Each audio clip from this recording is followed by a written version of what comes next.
So over the years, there have been several high-profile lawsuits challenging affirmative action.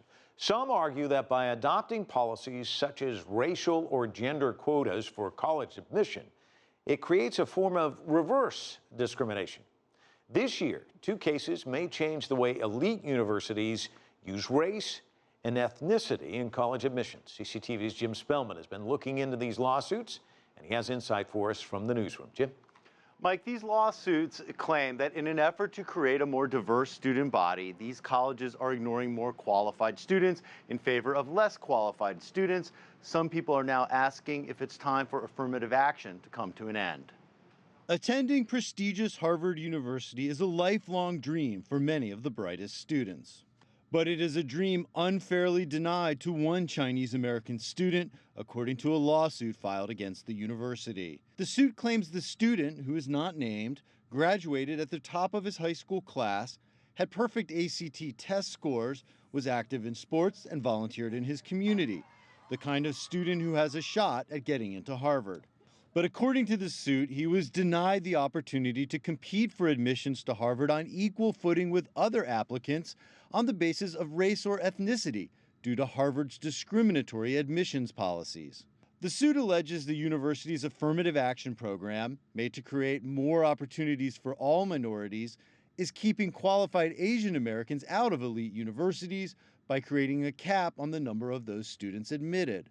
Current U.S. law does allow universities to consider race in college admissions, but only as a small part of the bigger picture. Asian Americans make up about 5% of the U.S. population, but make up about 20% of the freshman class at Harvard.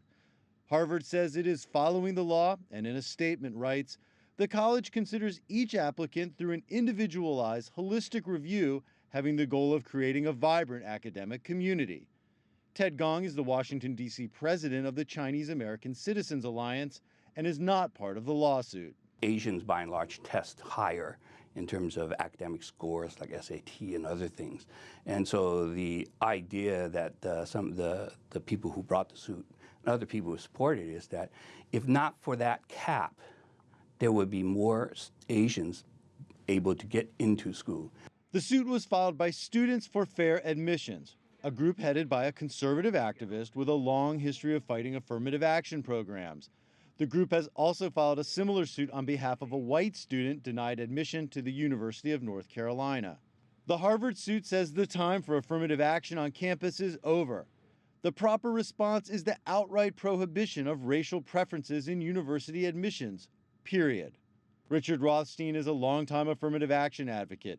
He says the lawsuits get it wrong, that the mission of affirmative action is far from complete, and elite universities like Harvard can play an important role. The necessity of remedying our centuries of state-sponsored racial discrimination is going to require making more places available for African Americans who need a leg up in the admissions process. It's inevitable. It's going to affect Asian Americans as well as whites. At one time, Asian Americans were the beneficiaries of affirmative action. There was a group saying that we need affirmative action for everyone to be, and the Asians were very much part of that group. Now we've gotten a much more prosperous country. And with that prosperity has come academic success. But over time, a stereotype developed that Asian American students test well, but may lack other attributes that elite universities look for. Ted Gong says if that was ever true, it's simply not the case now. Do you have leadership skills? Do you have creative skills? How have you demonstrated it? Do you think there are plenty of people like that within the Asian American community? I think so. I think that they are there. But as long as there are so many qualified students and a limited number of slots, institutions like Harvard will always need to make difficult decisions. As a political issue, the United States has struggled with affirmative action for decades, with critics wondering if it is fair and if it is effective. But as a personal issue for aspiring students and their families, probably always seem unfair when a smart, accomplished student can't get into an elite university, no matter the race or ethnicity of that student, Mike. Yeah, it can be gut-wrenching for these young kids. Where do things stand now? What's next with these lawsuits? As we mentioned in the story, universities are currently allowed to use race as a small factor in deciding admissions. These cases are really filed to fight the whole issue of affirmative action through the courts. The advocates behind the suits hope that through court decisions and appeals, they can use these lawsuits to ultimately overturn the law, perhaps even taking the case all the way to the Supreme Court. That would likely be years from now, Mike. Okay, well, we'll keep our eyes on it. Thanks so much, Jim.